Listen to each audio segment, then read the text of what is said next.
सभी को नमस्कार। मैं रजनीश राज चौहान स्वागत करता हूं आप सभी का फिजिक्सिया चैनल में। आज से हम लोग फिजिक्स की पढ़ाई शुरू करने वाले हैं। आज हम लोग पढ़ेंगे यूनिट्स एंड डायमेंशंस, जैसा कि आप स्क्रीन पर देख सकते हैं।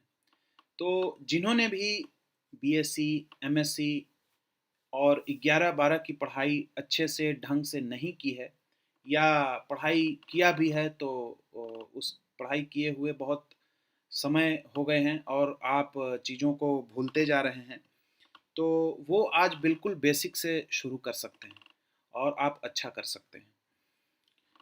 तो आज हम लोग पढ़ेंगे यूनिट्स एंड डायमेंशन। देखिए जी, नेचर एक पैटर्न फॉलो करती है। फिजिक्स का एक पैटर्न है, फिजिक्स के अपने कुछ नियम हैं।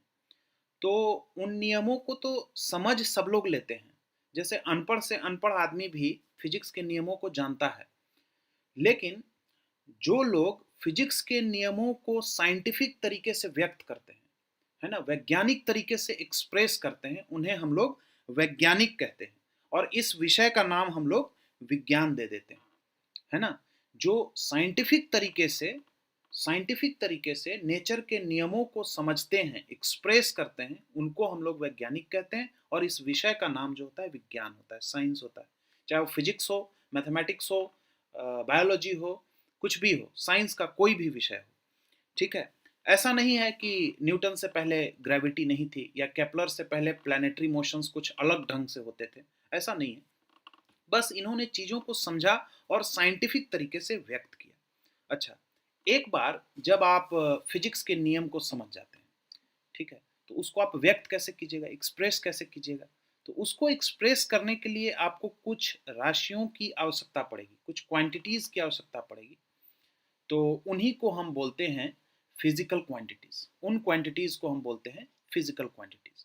तो डेफिनेशन तो ये है फिजिकल क्वांटिटीज़ का कि the quantities which can describe the laws of physical world and can be measured by an instrument are physical quantities. जाहिर सी बात है, वो क्वांटिटीज को आप इंस्ट्रूमेंट के द्वारा माप सकते हैं, मापा जा सकता है। आप मापिएगा तभी तो आप लॉ को एक्सप्रेस कर सकते हैं। अच्छा, अब ये क्वांटिटीज़ कितने टाइप के होते हैं? ये क्वांटिटीज़ होते हैं दो टाइप के। एक तो फंडामेंटल क्वांटिटीज़। फंडामेंटल, बेसिक, ये सब एक ही तरह के वर्ड है। फंडामेंटल का हिंदी होता है मूलभूत। मूलभूत राशियाँ, मतलब ये बिल्कुल यूनिक होते हैं, इनके जैसे दूसरे नहीं होते। एक इंटरनेशनल कमिटी ने डिसाइड किया कि भाई कुछ क्वांटिटीज़ को हम ऐसा रखते हैं कि बाकी सारे क्वांटिटीज़ उन्हीं से बने, उनको हम फंडामेंटल क्वांटिटीज़ कहते हैं। The quantities which are independent of each other, है ना। ये जो क्वांटिटीज़ है, जितने भी है, 6-7, अब तो दो और नए क्वांटिटीज़ को इसमें डाल दिया गया है, लेकिन 7 जो क्वांटिटीज़ हैं उनको फंडामेंटल क्वांटिटीज़ बोलते हैं। ये बिल्कुल यूनिक होते हैं, ठीक है। जैसे इधर देखिए, इनका लिस्ट है फंडामेंटल क्वांटिटीज़ का। और डेराइव्ड क्वांटिटीज़ जो होते हैं वो फंडामेंटल क्वांटिटीज़ के कॉम्बिनेशन से बने होते हैं, है ना। इनको बोलते हैं व्युत्पन्न राशियाँ। डेराइव्ड क्वांटिटीज़ को बोलते हैं व्युत्पन्न राशियाँ। अच्छा, अब ये जो फिजिकल क्वांटिटीज़ हैं, इनमें क्या क्या चीज़ होता है। ये n इंटू यू आप देख रहे हैं। एन जो होता है वो मैग्नीट्यूड के लिए हमने यूज़ किया। मैग्नीट्यूड मतलब न्यूमेरिकल वैल्यू, और यू यूज़ किया है हमने यूनिट के लिए। जैसे अब किसी चीज़ का आपको हाइट मापना है, किसी दीवार का, किसी व्यक्ति का, किसी चीज़ का, तो आपने लिखा है 5 मीटर, ठीक है। तो 5 ये न्यूमेरिकल वैल्यू हो गया, और मीटर इसका यूनिट हो गया। हम यूनिट से न्यूमेरिकल वैल्यू की कंपैरिजन करते हैं, उसकी तुलना करते हैं, ठीक है। तो फिजिकल क्वांटिटीज में दो चीजें होंगी, एक न्यूमेरिकल वैल्यू होगा और एक यूनिट होगा। अब आइए देखते हैं फंडामेंटल क्वांटिटीज कितने तरह के हैं। देखिए, ये है फिजिकल क्वांटिटीज, और ये उनका एसआई यूनिट, और ये उनका सिंबल। तो फंडामेंटल क्वांटिटीज में 7 जो है आपके बेसिक क्वांटिटीज हैं। पहला है लेंथ, लंबाई। इसको हम लोग इसका एसआई यूनिट जो है मीटर है, और इसका सिंबल है स्मॉल m। दूसरा है मास, जिसको हिंदी में द्रव्यमान कहा जाता है। इसका एसआई यूनिट किलोग्राम होता है, और इसका सिंबल होता है केजी। तीसरा है टाइम, समय। इसको इसका जो एसआई यूनिट है वो सेकंड है, और इसका जो सिंबल है एस है, स्मॉल एस। अच्छा, इलेक्ट्रिक करंट, विद्युत धारा, इसका जो ऐसा यूनिट है वो एम्पियर है और इसको हम ए से सिंबलाइज करते हैं। टेम्परेचर, टेम्परेचर का जो ऐसा यूनिट है वो केल्विन है, इसको के से हम दर्शाते हैं। ल्यूमिनियस इंटेंसिटी, इसको बोलते हैं ज्योति तीव्रता, इसको हम कैडेला, एन साइलेंट है यहाँ पर, कोई कई कई लोग एन बोल भी देते हैं, कई लोग साइलेंट रखते हैं। सी डी, इसका जो सिंबल है वो सी डी है। अमाउंट ऑफ सब्सटेंस, इसको हिंदी में बोलते हैं पदार्थ की मात्रा, उसको हम लोग मापते हैं मोल से। ठीक है, तो ये जो बेस क्वांटिटीज आपने देखा, ये जो सातों जो आपके बेस क्वांटिटीज हैं, अब फिजिक्स के जितने भी फॉर्मूले हैं इन्हीं सातों से मिलकर के बने हैं, इन्हीं सातों से मिलकर के बने हैं। ये बेस क्वांटिटीज हो गए। अब जो भी फॉर्मूला आप फिजिक्स में देखते हैं वो इन्हीं सातों के कॉम्बिनेशन से मिलकर के बना हुआ है, इसीलिए इनको मूलभूत राशियां कहते हैं। आप अब इसका स्क्रीनशॉट ले सकते हैं और हम लोग दो राशियों की और बात करेंगे जिनको बाद में फंडामेंटल क्वांटिटीज में जगह मिला। वो है आपके plane angle and solid angle. तो इसका स्क्रीनशॉट ले लीजिए और हम लोग आगे बढ़ते हैं, है ना। स्क्रीनशॉट इसका ले लीजिए और हम लोग आगे बढ़ते हैं,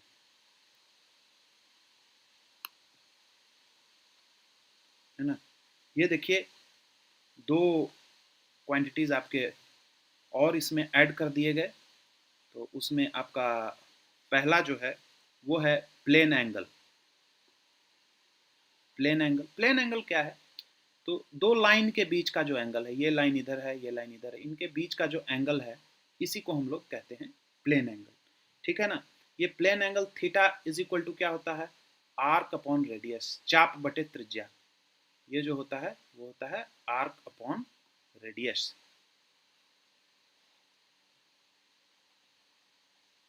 आर्क अपॉन रेडियस, ये आपका आर्क है, ये आर्क है।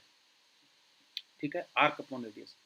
इसका जो यूनिट होता है वो रेडियंस, इसको रेडियन में मापा जाता है। रेडियन क्या होता है भाई?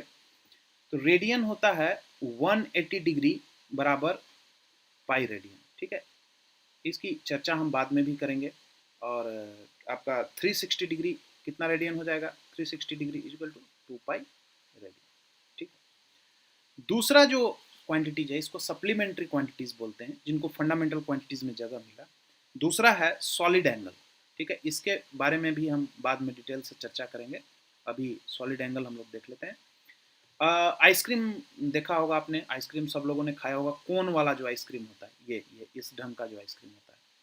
ठीक है, तो ये जो एरिया है, ये छोटा सा एरिया जो बोलते हैं इसको डी ए, ये एरिया ये 3D एंगल जितना यहाँ पर सबटेंड करता है, बनाता है। ठीक है, ये 3D एंगल, ये 3D में समझेंगे हम लोग, बाद में उसको देखेंगे। और ये जो दूरी है आर, रेडियस, तो आपका ये थीटा इज इक्वल टू हो जाता है D A by R square. ये स्टेरेडियन में इसको मापते हैं, किसके माप? स्टेरेडियन में। इसका यूनिट जो है वो है स्टेरेडियन। ठीक है, ये दो क्वांटिटीज हैं जिनको फंडामेंटल क्वांटिटीज में जगह मिला बाद में। ठीक है, अब हम लोग आगे बढ़ते हैं डायमेंशन की तरफ। अब हम लोग पढ़ेंगे डायमेंशंस। ये डायमेंशंस क्या होता है?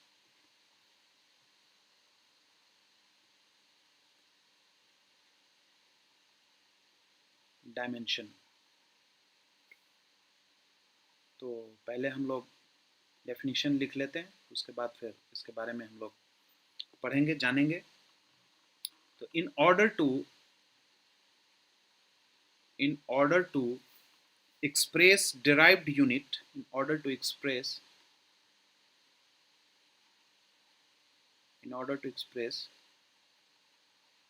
derived units of a quantity,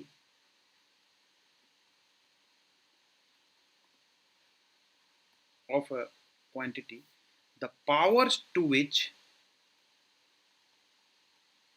the power to which the fundamental quantities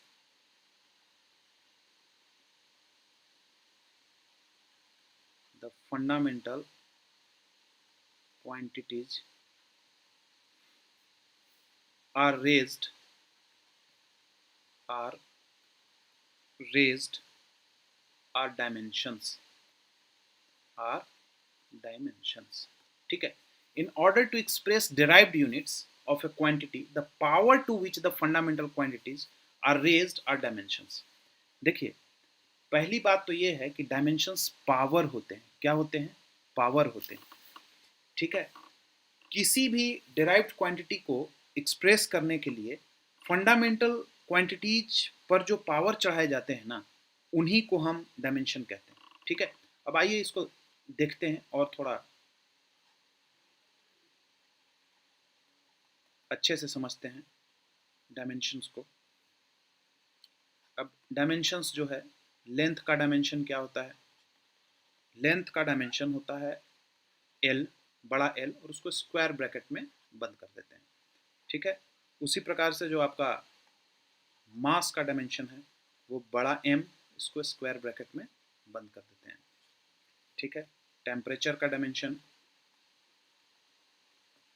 इसको कई बुक्स में, कई किताबों में जो है के भी लिखा रहता है, और किन्हीं किन्हीं किताबों में इसको थीटा से भी डिनोट करते हैं, ठीक है.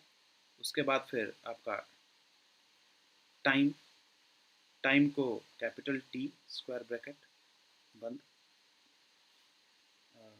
फिफ्थ हो गया आपका करंट, करंट को ए स्क्वायर ब्रैकेट बंद. 6 जो ल्यूमिनियस इंटेंसिटी है आपकी, उसको कैडेला सी. और जो 7th है डायमेंशन, वो है amount of substance, amount of substance, ठीक है. इसको आप मोल, इसको स्क्वायर ब्रैकेट. तो ये डायमेंशंस को लिखने का तरीका है, ठीक है. आपको याद कौन कौन से रखने हैं, ठीक है. मैकेनिक्स में आपको ज़्यादातर यूज़ किसका होगा, आप यहीं से इसको याद कर लें तो ज़्यादा अच्छा है. एक तो लेंथ यूज होगा, लेंथ को कैपिटल एल से लिखते हैं स्क्वायर ब्रैकेट बंद. एक दूसरा यूज होगा मास, मास को कैपिटल एम लिखते हैं स्क्वायर ब्रैकेट बंद. टेम्परेचर भी यूज हो सकता है कभी कभार. टाइम यूज होगा, टाइम को कैपिटल टी. और आपका इलेक्ट्रिक करंट यूज होगा, उसको ए कैपिटल ए बंद स्क्वायर ब्रैकेट बंद, ठीक है. ठीक है, आइए अब ये आप कैसे निकाल सकते हैं, कैसे निकालते हैं डायमेंशन. आपको बोलेगा कि भाई किसी फॉर्मूला आपको दिया रहेगा और बोलेगा कि आपको डायमेंशन निकालना है, तो उसके लिए आपको दो चीज़ों की आवश्यकता पड़ेगी. डायमेंशन निकालने के लिए आपको दो चीज़ों की आवश्यकता पड़ेगी. एक तो फार्मूला की आवश्यकता आपको पड़ेगी, और दूसरा है एलिमेंट्स ऑफ फार्मूला. फार्मूला का जो एलिमेंट है वो आपको पता होना चाहिए. जैसे कि आपको वेलोसिटी का डायमेंशन निकालना है, ठीक है ना. जैसे कि आपको वेलोसिटी का, तो वेलोसिटी इज इक्वल टू क्या होता है? वेलोसिटी इज इक्वल टू होता है आपका डिस्प्लेसमेंट अपॉन टाइम, ठीक है. डिस्प्लेसमेंट किस में मापते हैं आप? तो लेंथ में. लेंथ का जो डायमेंशन होता है वो कैपिटल एल स्क्वायर ब्रैकेट बंद, टाइम का कैपिटल टी स्क्वायर ब्रैकेट बंद. अच्छा, अब इसको आप कैसे लिख सकते हैं? एल और टी को ऊपर ले जाइए तो टी का माइनस, टी का पावर -1, इसको स्क्वायर ब्रैकेट में बंद कर दीजिए. ये हो गया आपका वेलोसिटी का डायमेंशन. वेलोसिटी का डायमेंशन क्या हुआ? तो एल का पावर 1 और टी का पावर -1. तो ये आपको एल में 1 है और टी में -1 है. डायमेंशन ये पावर है, बात को समझिए. डायमेंशन ये पावर, ये टोटल जो आपने लिखा ना, ये डायमेंशनल फॉर्मूला हो गया. डायमेंशन एल का पावर 1, टी का पावर -1. इन पावर को हम डायमेंशन बोलते हैं, ठीक है. और आप निकालते जाइए. अब तो मैंने आपको बोला कि आपको दो चीजें पता होनी चाहिए. पहला क्या है? फॉर्मूला, और दूसरा एलिमेंट्स ऑफ फॉर्मूला.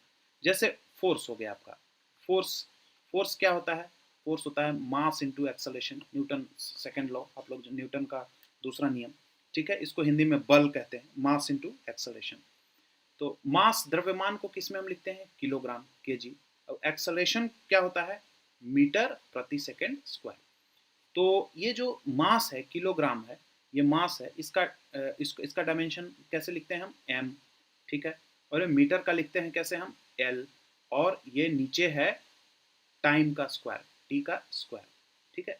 तो इसको टी को ऊपर ले जाएंगे तो -2 हो जाएगा, तो ml/t का -2। तो इसका जो आपका डायमेंशन हो गया फोर्स का, वो क्या हो गया, मास में 1, लेंथ में 1 और टी में -2। इसको याद कर लेना, फोर्स का डायमेंशन याद कर लेना, ठीक है। और इस तरह से आप डायमेंशन निकाल सकते हैं, जैसे मोमेंटम, संवेग जिसको हिंदी में बोलते हैं, मोमेंटम, ठीक है। मोमेंटम का जो डायमेंशन है, मोमेंटम होता क्या है, मास इनटू वेलोसिटी। तो मास का तो आप जानते हैं m, और वेलोसिटी का लेंथ अपॉन टाइम, टाइम ऊपर चला जाएगा, ये क्या हो जाएगा ml/t का -1।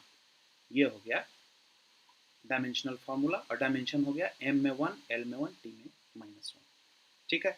और आप निकाल सकते हैं, आप निकाल सकते हैं वर्क का।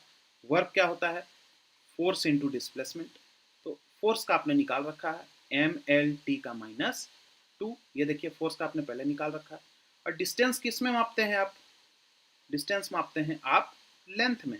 तो ये इसका डायमेंशनल फॉर्मूला क्या हो जाएगा, m l का स्क्वायर t का -2, है ना, है ना। आप स्क्रीनशॉट ले लीजिए, आगे हम लोग बढ़ते हैं, आगे बढ़ते हैं।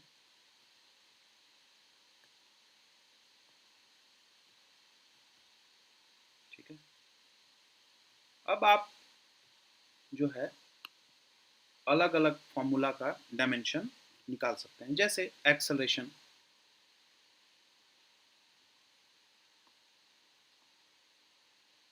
ये देखिए, सॉरी, एक्सेलरेशन का डायमेंशन आपको निकालना,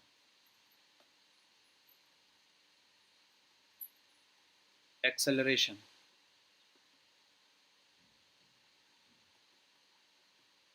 एक्सेलरेशन ए बराबर क्या होता है, ए बराबर होता है rate of change of velocity, velocity upon time. तो वेलोसिटी का क्या हो जाएगा, लेंथ अपॉन टाइम, और एक टाइम नीचे पहले से है, तो एल टी का स्क्वायर।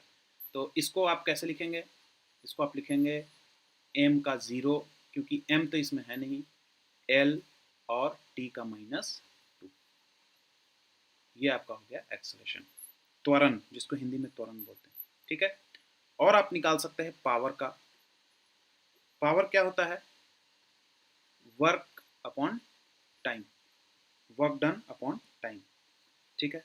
तो वर्क का आपने पहले से निकाल रखा है, वर्क का होता है ml² t का -2, और टाइम का हो गया t। तो एक t और इसमें बढ़ गया, ये कितना हो गया ml², ये कैपिटल एम है, capital M, sorry, ml² t का -3, ठीक है। और आप निकाल, पावर को हिंदी में बोलते हैं शक्ति, इम्पल्स। इम्पल्स क्या होता है भाई, इम्पल्स होता है force into time, F into delta T, small time. तो ये आपका हो गया, फोर्स का आपको मालूम है, फोर्स का ml/t का -2, और एक टाइम इसमें से कम हो जाएगा, देखो ये एक्चुअली डिवाइडेड बाई 2 है, तो एक टाइम इससे कम हो जाएगा, तो ये कितना आ गया ml/t का -1, ठीक है। नेक्स्ट आप देखिए टॉर्क, इसको बल आघूर्ण बोलते हैं हिंदी में। तो टॉर्क क्या क्या होता है, फोर्स इंटू परपेंडिकुलर डिस्टेंस। तो फोर्स इंटू डिस्प्लेसमेंट लिख देते हैं इसको।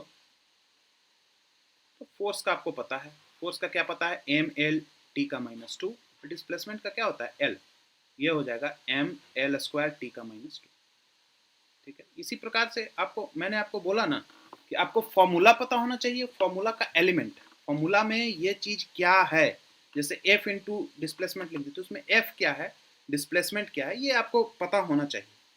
अब काइनेटिक एनर्जी, गतिज ऊर्जा, गतिज ऊर्जा जिसको बोलते हैं, गतिज ऊर्जा,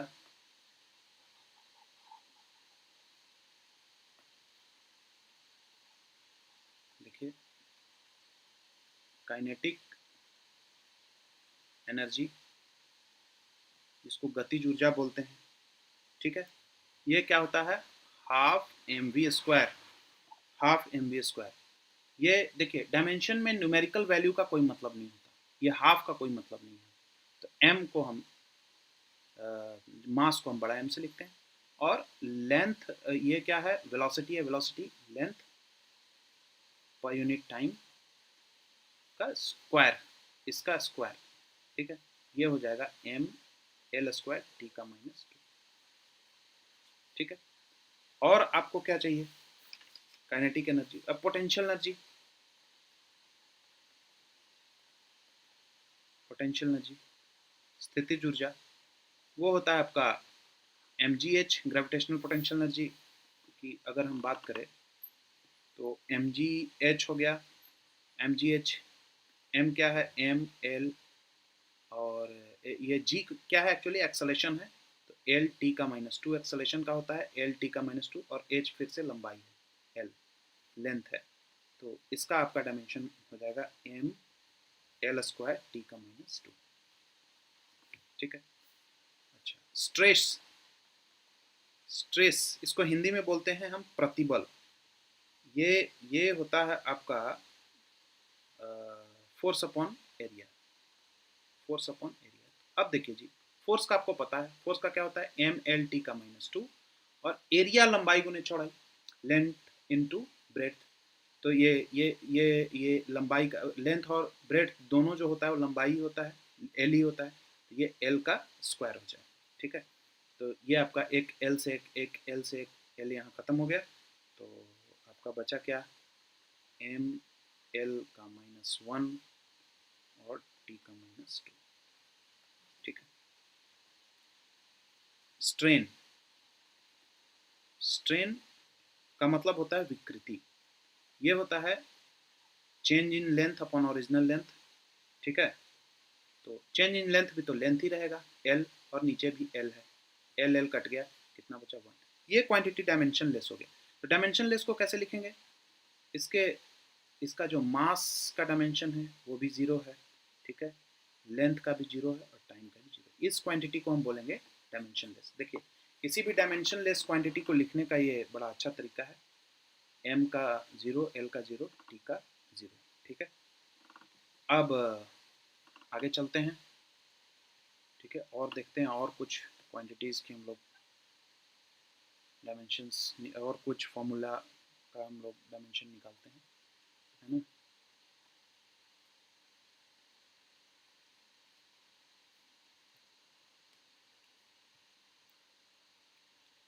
ठीक है, modulus of elasticity,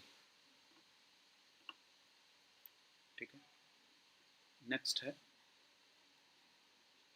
modulus of elasticity, modulus of elasticity, ये होता है आपका स्ट्रेस बटे strain, stress divided by strain. तो स्ट्रेस का हमने अभी अभी निकाला, स्ट्रेस का हमने नहीं निकाला, स्ट्रेस का होता है आपका एम एल का -1, टी का -2, ठीक है। स्ट्रेन तो डायमेंशन लेस है, ठीक है। तो यही आपका हो जाएगा क्या, मॉडुलस ऑफ इलास्टिसिटी का डायमेंशन, एम एम एल का -1, टी का -2, ठीक है। चलिए स्ट्रेस, और कौन सा बच गया है, सरफेस टेंशन का निकालते हैं। सरफेस टेंशन, सरफेस टेंशन क्या होता है, फोर्स पर यूनिट लेंथ।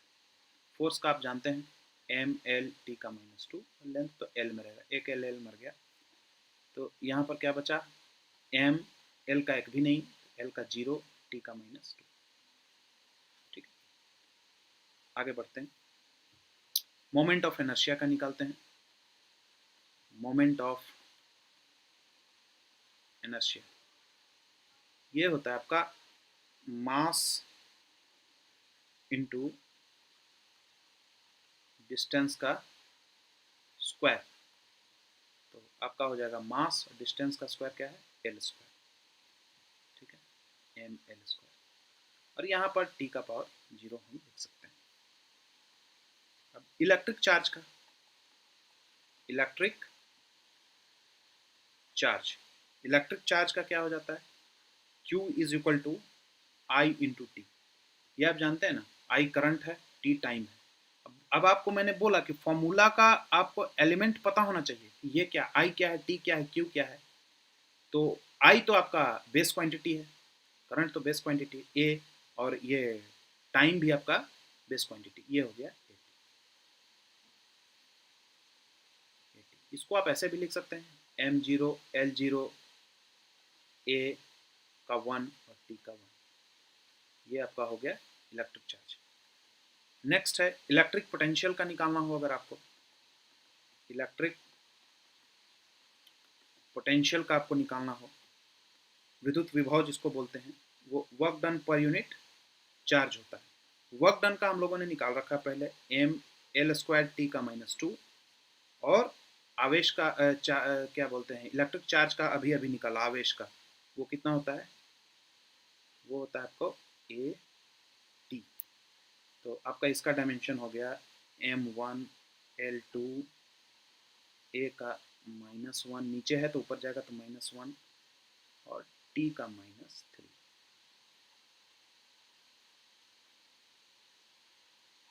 ठीक है, और कुछ कांस्टेंट्स का हम लोग अब डायमेंशन निकालेंगे। तो आइए देखते हैं, कुछ कांस्टेंट्स का डायमेंशन निकालते हैं, कुछ कांस्टेंट्स का।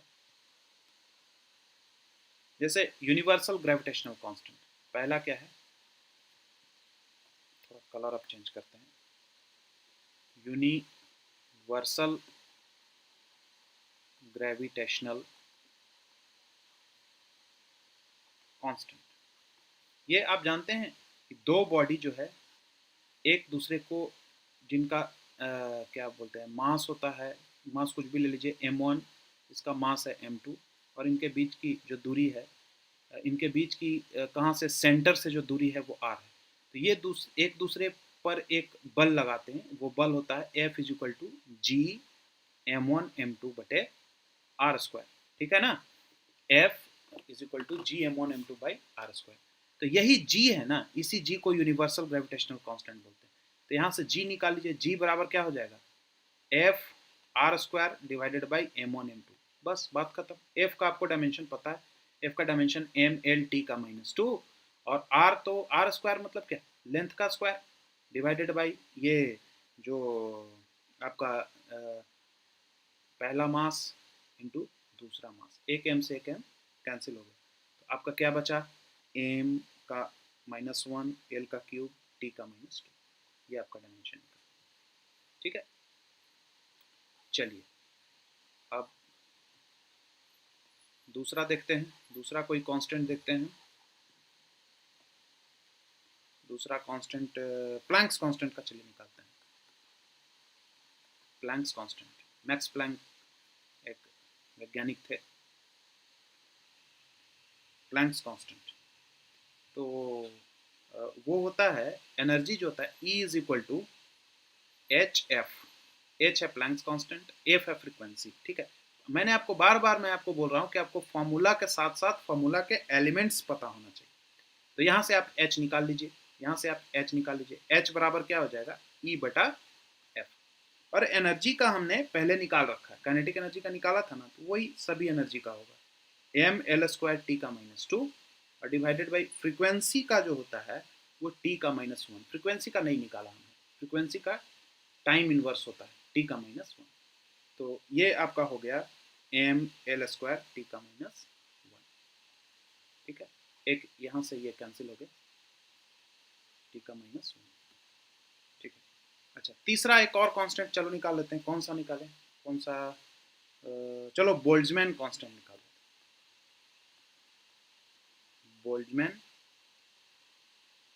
कांस्टेंट। ये आपने थर्मोडायनेमिक्स में P V is equal to N R T तो पढ़ा ही होगा। ये P V is equal to N R T, PV is equal to NRT, sorry PV is equal to KT actually, sorry PV is equal to KT। ये K जो है आपका Boltzmann constant है, P आपका है प्रेशर, V है आपका volume, और K है जो आपका है वो बोल्ट्जमैन कांस्टेंट है, ठीक है, बोल्ट्जमैन कांस्टेंट है, और T जो है वो है टेम्परेचर। तो यहाँ से K इज इक्वल टू हो जाएगा आपको PV बटे टेम्परेचर। तो प्रेशर क्या होता है? प्रेशर होता है फोर्स अपॉन एरिया, ठीक है, और वॉल्यूम है ये वाला वॉल्यूम, और नीचे में है टेम्परेचर, टेम्परेचर T हो गया टेम्परेचर। फोर्स का आपको पता है MLT का -2, वॉल्यूम का L का क्यूब हो जाएगा, और ये एरिया का हो जाएगा L का स्क्वायर, और ये टेम्परेचर का थीटा लिख लीजिए, टेम्परेचर का थीटा, ठीक है। एक L से L यहाँ पर कैंसिल हो गया, तो अब आप इसको कैसे लिख सकते हैं? M का 1, L स्क्वायर, L का 2, T का -2 और K का -1।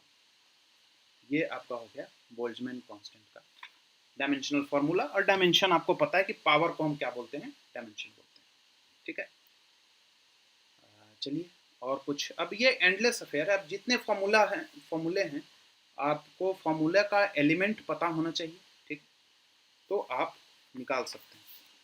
आपको फॉर्मूले का एलिमेंट पता होना चाहिए तो आप निकाल सकते हैं, ठीक है।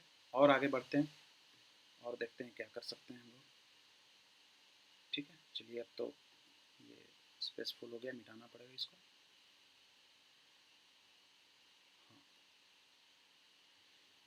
अब हम लोग निकालते हैं, चलिए एक दो और निकाल लेते हैं। कोफिशिएंट ऑफ विस्कोसिटी, श्यानता गुणांक जिसको बोलते हैं, कोफिशिएंट ऑफ विस्कोसिटी, जिसको हम हिंदी में श्यानता गुणांक बोलते हैं। ये फॉर्मूला है आपका F is equal to eta A delta V by delta Z। ये डेल्टा V है आपका, वो है चेंज इन वेलोसिटी, वेग में बदलाव, और डेल्टा Z जो है ये चेंज इन डिस्टेंस। ये क्या है? चेंज इन डिस्टेंस, ठीक है। ए जो आपका है वो है एरिया, क्षेत्रफल, और ये है कोफिशिएंट ऑफ विस्कोसिटी N, और F तो आप जानते ही हैं। तो यहाँ से आप ईटा निकाल सकते हैं। Eta is equal to F into delta Z, इसको इधर रख के बाकी सारे क्वांटिटीज को उधर भेज दीजिए, डेल्टा V और डिवाइडेड बाई A। तो आपको F का पता है, F का क्या होता है? MLT का -2, F का डायमेंशन होता है MLT का -2। अच्छा, डेल्टा Z है change in distance, change in distance तो लेंथ ही रहेगा ना, इंटू एरिया जो होता है वो L स्क्वायर होता है, आपको पता है। चेंज इन वेलोसिटी क्या होता है? लेंथ पर यूनिट टाइम, ठीक है। एक L से एक L यहाँ पर मर गया, यहाँ पर एक T का -1 हो गया। अब ये आपका आ गया M L का -1 T का माइनस, ठीक है, ये आपका हो गया डायमेंशन। अच्छा, और ये जो मैंने आपको दो और भी बेस क्वांटिटीज़ के बारे में बताया था, दो और बेस क्वांटिटीज़ के बारे में बताया था, कौन कौन से, इसको आप लोग स्क्रीनशॉट ले लीजिए, इसको इरेज करते हैं, ठीक है। और मैंने आपको दो बेस क्वांटिटीज़ के बारे में बताया था, एक प्लेन एंगल और एक सॉलिड एंगल, ठीक है ना। तो इनका जो है यूनिट्स होता है पर डायमेंशन नहीं होता, ठीक है ना। तो यहाँ पर एक नोट बना करके हम लिख लेते हैं, एक नोट बना करके लिख लेते हैं, note, solid angles, solid angle and plane angle have units but are dimensionless, but are dimensionless। ठीक है, यूनिट होता है, डायमेंशन नहीं होता। जैसे कि आप देख लीजिए, आपका थीटा इज इक्वल टू क्या होता है, arc upon radius, plane angle का थीटा। तो आर्क भी लेंथ में रहेगा और रेडियस भी लेंथ में रहेगा, तो ये दोनों हो जाएंगे कैंसिल, और इनका जो डायमेंशन हो जाएगा कितना, एल का, जो ये डायमेंशनलेस क्वांटिटी। इस प्रकार से स्टेरेडियन भी डायमेंशनलेस क्वांटिटी है। अच्छा, और भी आप निकाल सकते हैं किसी चीज़ का निकाल, जैसे वेलोसिटी ग्रेडियंट, जैसे आप वेलोसिटी ग्रेडियंट का निकाल सकते हैं। वेलोसिटी ग्रेडियंट को हिंदी में बोलते हैं वेग प्रवणता, ठीक है। ये जो होता है आपको, ये होता है change in velocity divided by distance. अच्छा, चेंज इन वेलोसिटी तो वेलोसिटी ही होगा ना, एल टी का -1, वेलोसिटी का क्या होता है, एल टी का -1 डिवाइडेड डिस्टेंस क्या रहेगा, एल में, ये हो जाएगा कैंसिल, ये टी का -1, इसका डायमेंशन हो जाएगा, ठीक है। और निकाल सकते हैं आप स्पेसिफिक हिट का, स्पेसिफिक हिट का आप निकाल सकते हैं। स्पेसिफिक हिट, ये theta is equal to M S delta T. अब आपको एलिमेंट्स पता होने चाहिए कि क्या है, ठीक है। तो एस है स्पेसिफिक हीट है आपका, S is equal to theta M into delta T. ये क्या है, ये हीट किस में होता है, एनर्जी में, एनर्जी डिवाइडेड बाई एम है मास, एम है मास, और डेल्टा टी है इंक्रीज इन एनर्जी। ये क्या है, इंक्रीज इन एनर्जी। तो ये क्या हो जाएगा, आपको एनर्जी का क्या हो जाता है, एम एल स्क्वायर टी का -2 डिवाइडेड बाई मास का हो जाएगा एम, और change in increase in energy, increase in temperature, sorry increase in energy नहीं, increase in temperature, sorry increase in temperature का हो जाएगा थीटा, एम से एम कैंसिल हो गया। इसका जो डायमेंशन आएगा वो एल का स्क्वायर टी का -2, सॉरी 1 मिनट, यहाँ पर थोड़ा जगह कम है, ये हो जाएगा एल का स्क्वायर, एल का स्क्वायर टी का एल का 2 टी का -2 और थीटा का -1,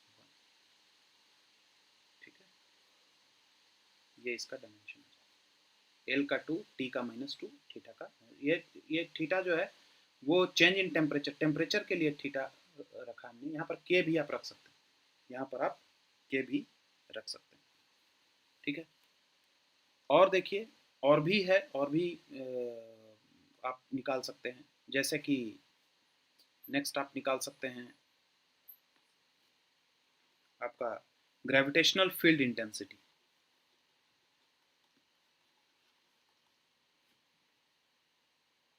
सॉरी, ये पता नहीं क्यों, ग्रेविटेशनल फील्ड इंटेंसिटी क्या निकाल सकते हैं आप,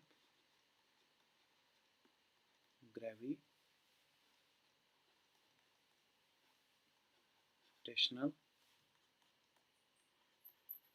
field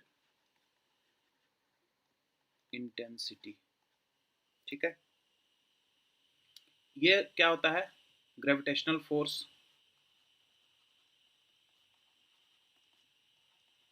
gravitational force divided by mass. तो ग्रेविटेशनल फोर्स हो या कोई भी फोर्स हो, फोर्स क्या होता है, एम एल टी का -2 और divided by M L T का -2, कोएफिशिएंट ऑफ लीनियर एक्सपेंशन। ये होता है increase in length, increase in length divided by original length, original length into increase in temperature, increase in temperature. तो देखिए, length चाहे बढ़े या घटे, उसका जो डायमेंशन होगा वो कैपिटल एल ही होगा, और ओरिजिनल लेंथ जो है उसका भी ऑब्वियसली कैपिटल एल ही होगा। और इंक्रीज इन टेम्परेचर का ये हो जाएगा थीटा, एल से एल कैंसिल हो गया, तो इसका जो डायमेंशन है वो थीटा इनवर्स हो गया। ठीक है, इस तरीके से हमें अगर फॉर्मूला पता हो, अगर हमें फॉर्मूला पता हो और एलिमेंट्स ऑफ फॉर्मूला पता एलिमेंट्स ऑफ फॉर्मूला पता, तो ये दो चीज़ें अगर हमें पता हो तो हम लोग जो है किसी भी फॉर्मूला का डायमेंशन निकाल सकते हैं। ठीक है, तो आज के लेक्चर को हम लोग आगे बढ़ाते हैं और हम लोग देखते हैं कि अगर हमें वो फॉर्मूला मिल गया जिसमें एक्सपोनेंशियल टर्म इन्वॉल्व हो, जिसमें एक्सपोनेंट इन्वॉल्व हो, तो हम क्या करें। जैसे for example radioactive decay की बात करते हैं। पहला जो है वो है रेडियो एक्टिव डिके। इसका फॉर्मूला होता है N T is equal to N naught E का पावर माइनस लैम्डा टी। यहाँ पर जो एन टी है और ये एन नॉट है, ये नंबर ऑफ न्यूक्लियाई है। ये क्या है? Number of nuclei. ये डायमेंशनलेस क्वांटिटी होती है। ये क्या होते हैं? Dimensionless quantity. हमको बोल दे कि भाई आप लैम्डा का डायमेंशन निकालिए, लैम्डा का डायमेंशन निकालिए, तो हम क्या करेंगे। अब हमें देखिए, इसमें बस एक बात है समझने की कि एक्सपोनेंशियल जो एक्सपोनेंट है ई का पावर कुछ भी है, ये जो होता है ये डायमेंशन लेस होता है। ये क्या होता है? ये जो होता है आपका, ये डायमेंशन लेस होता है। ये जो होता है वो डायमेंशन लेस होता है। ठीक है, तो जो डायमेंशन आपकी इधर की लेफ्ट हैंड साइड की है वो डायमेंशन एन नॉट की हो जाएगी। इन दोनों की डायमेंशन एक बराबर होगी, एक समान होगी, क्योंकि ये क्वांटिटी जो है वो डायमेंशन लेस है। ठीक है, तो अगर एन टी आपको दिया हुआ है कि number of nuclei dimension less quantity है, तो ऑब्वियसली एन नॉट भी डायमेंशन लेस क्वांटिटी होगा। ऑब्वियसली एन नॉट भी डायमेंशन लेस क्वांटिटी हो जाएगा। लेकिन हमको निकालना है लैम्डा टी का। लैम्डा टी क्या है? ठीक है, लैम्डा का क्या डायमेंशन है? टी तो टाइम दिया हुआ है, टी हमारा टाइम दिया हुआ है, टी दिया हुआ है टाइम, तो लैम्डा का डायमेंशन निकालना है। तो अब हमें पता है कि ई का पावर कुछ भी हो, ये एक नंबर होगा, अब नंबर का कोई डायमेंशन होता नहीं है, तो लैम्डा टी भी डायमेंशन लेस होगा। तो M zero L zero T zero. ठीक है, और टी हम लोग ये जानते हैं कि ये टी है time, lambda into time is equal to M zero L zero T zero. तो lambda is equal to M zero L zero T zero divided by T. तो इसका लैम्डा का जो डायमेंशन हो गया, ये हो गया 1/t, यानी कि टाइम का इनवर्स। ठीक है, इस प्रकार से हम लैम्डा का डायमेंशन निकाल। तो कोई भी अगर फंक्शन दिया रहे, मान लीजिए y is equal to A E का power something X Y Z, कुछ भी दिया रहे, कुछ भी दिया रहे, तो जो y का डायमेंशन होगा वो a का डायमेंशन होगा, और जो ये एक्सपोनेंशियल जो एक्सपोनेंट के पावर में है, इसका कोई डायमेंशन नहीं होगा। ये क्वांटिटी जो है वो हो जाएगा डायमेंशनलेस। ठीक है, ये क्वांटिटी होगा डायमेंशनलेस। चलिए एक दो इसको इसके और भी एग्जांपल हम लोग कर लेते हैं। जैसे एक एग्जांपल, बड़ा फेमस एग्जांपल है, देखिए वो एग्जांपल है आपका कि क्वेश्चन है find the dimension of beta, find the dimension of beta in p is equal to alpha by beta e का power minus alpha Z, sorry e का power alpha Z divided by के theta. यहाँ पर जो जो given है वो मैं आपको बता देता हूँ। जैसे p गिवन है प्रेशर, z आपका गिवन है डिस्टेंस, ठीक है, ये थीटा गिवन है, ये है आपका टेम्परेचर, एक्चुअली ये क्यू है, थीटा नहीं है, और ये के आपका है Boltzmann constant. Boltzmann constant, Boltzmann constant का हमने डायमेंशन निकाल रखा था, वो है M L square, M L L two, T -2 और क्यू -1, ये हमने ऑलरेडी निकाल रखा। अब हमको जो है डायमेंशन निकालना है बीटा का, ठीक है। तो हम पहले से ये बात क्लियर है हम लोगों को कि जो डायमेंशन पी का होगा, प्रेशर का होगा, वही डायमेंशन इनका भी होगा, लेकिन हमको अल्फा चाहिए, है ना, अल्फा चाहिए, तभी तो हम बीटा का, प्रेशर का तो पता है फोर्स अपॉन एरिया, लेकिन अल्फा तो निकालना पड़ेगा, अल्फा हमें चाहिए। तो अल्फा अब मिलेगा कहाँ से? अल्फा मिलेगा इधर से। अब हम जानते हैं कि ये ई का पावर कुछ भी हो, ये डायमेंशन लेस होता है। ये क्या होता है? ये होता है आपका डायमेंशन लेस। तो alpha Z divided by K Q is equal to M का 0, एल का 0, टी का 0, ये डायमेंशन लेस है ना, ये डायमेंशन लेस है। तो अल्फा इज इक्वल टू क्या हो जाएगा? अल्फा इज इक्वल टू आपका हो जाएगा के क्यू डिवाइडेड बाई जेड। के बोल्ट्जमैन कांस्टेंट, टी जो है, क्यू जो है आपका टेम्परेचर के लिए, और जेड डिस्टेंस के लिए। तो के का तो हम लोगों ने निकाल रखा है, के का हो जाएगा आपका एम एल स्क्वायर, टी का -2, क्यू का -1 डिवाइडेड बाई जेड क्या है? जेड है डिस्टेंस, डिस्टेंस का हो जाएगा एल, ठीक है। तो एक एल से एल, एक एल मर गया, और एक यहाँ पर क्यू भी है। Oh sorry sorry sorry sorry sorry sorry, ये आपका, हाँ ठीक है ठीक है, ये क्यू क्यू कैंसिल हो गया, और एक एल से एल कैंसिल हो गया। तो आपको अल्फा क्या मिल गया? एम एल टी का -2, ये आपको अल्फा मिल गया। और हम जानते हैं कि अब जो प्रेशर है वो इसके बराबर है, तो आपका हो जाएगा P बराबर प्रेशर क्या होता है? सीधा हमको हम लोगों को ऐसे लिख लेना चाहिए, P बराबर अल्फा बटे बीटा। प्रेशर होता है फोर्स अपॉन एरिया, बराबर अल्फा का हमने निकाल रखा है अभी, देखिए एम एल टी का -2 और बीटा, ठीक है। अब एफ का आपको पता है, एफ का होता है एम एल टी का -2, और एरिया का होता है एल का स्क्वायर, एल का square is equal to M L T का -2, और ये हो गया बीटा। ये इससे ये कैंसिल हो गया, तो बीटा इज इक्वल टू हो गया एल का, ये बीटा का जो हो गया आपका डायमेंशन, ठीक है, ये बीटा का डायमेंशन। चलिए अब एक चीज हम लोग और देखते हैं कि अगर आपको कोई फॉर्मूला ऐसा मिल गया, ठीक है, जो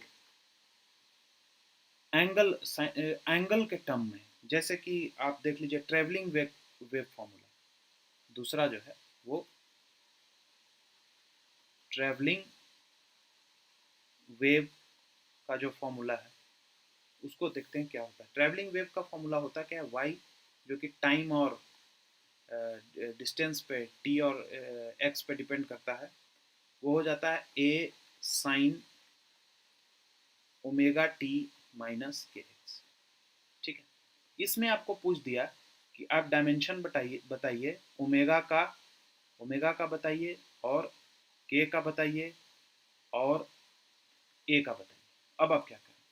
इसमें भी वही लॉजिक लगाना है, सिंपल।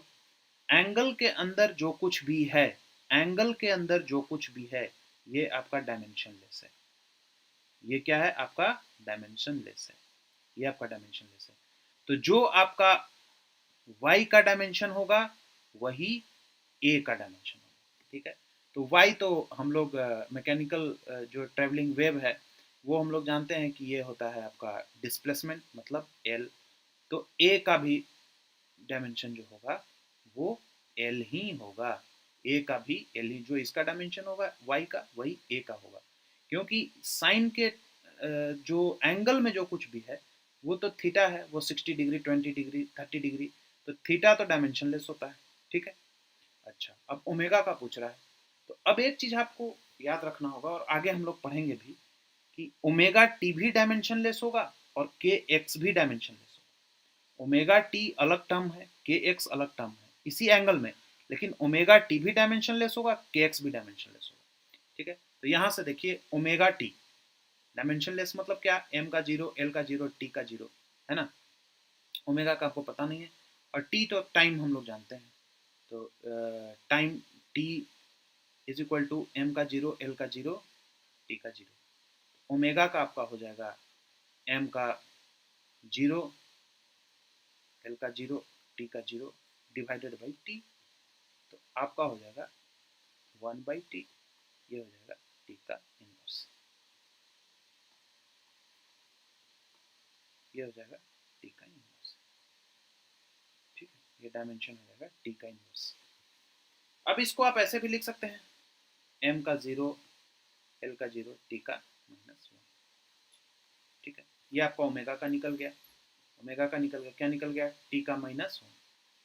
चलिए, अब के एक्स भी डायमेंशनलेस है, देखिए के एक्स भी डायमेंशनलेस है, K X is equal to M का जीरो, एल का जीरो, टी का जीरो, ठीक है। एक्स तो एल होता है, आपको मालूम है, एक्स जो डिस्टेंस है वो एल होता है, तो के हो जाएगा एम का जीरो, एल का जीरो, टी का जीरो डिवाइडेड बाई एल।